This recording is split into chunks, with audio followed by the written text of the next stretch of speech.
हरभऱ्याच्या भाजीवर कुणी फिदं व्हावं एवढं काय त्यात.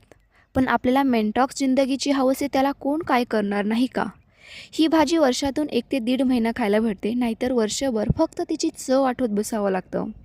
तशी आपण ही भाजी वाळवून पण ठेवू शकतो. ही भाजी म्हणजे ना सकाळ सकाळच खुडावी लागते, नाहीतर तिला खूप आंब असते.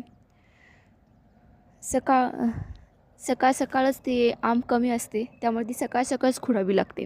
ही भाजी आठवली की आजीची आठवण येते. आजी आणायची शेतातून खुडून. तिला भाजी खायची खूप आवड, अगदी कोणती पण.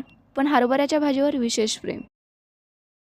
एकीकडे टम्म फुगणारी भाकरी आणि दुसरीकडे कमी कमी होत जाणारी कढईमधली भाजी आणि त्यामध्ये पोटामध्ये ओसांडून वाहणारी भूक. किती भारी होती ना ते दिवस. पण पण भारी होतं. हा आनंद, हे सुख परत मिळणार असेल तर काय काय मोजेन मी. प्रत्येकाच्या काही ना काही आठवणी असतातच. त्या आठवणीच माणसाला जगण्याला भाग पाडतात, बरोबर ना?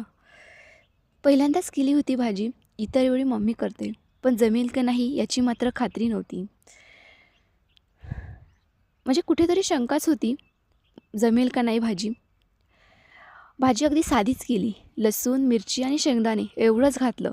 पण काही असो, आजी जी करायची ना, त्या भाजीला जी चव होते ना, ती चव मात्र नव्हती. भाजी तीच, प्रकार तोच, करण्याची पद्धत पण तीच. जवळजवळ सारखीच होती. थोडीफार वेगळी असेल, पण जी हाताला तिच्या चव होती ना, ती चव मात्र भाजीला नव्हती. ती चव पण कुठेतरी हरवली असं वाटलं, जशी माझी आजी हरवली तशीच. किती वेगळं असतं ना माणसांचं आयुष्य. आठवणीसुद्धा माणसाला किती काय काय सांगून जातात माणसाच्या आयुष्यात. प्रत्येक गोष्टीतून आपलं माणूस आपल्याला आठवत असतं, बरोबर ना? याच्या व्यतिरिक्त काय असेल सुख? हेच तर सुख आहे शेतकऱ्याचं.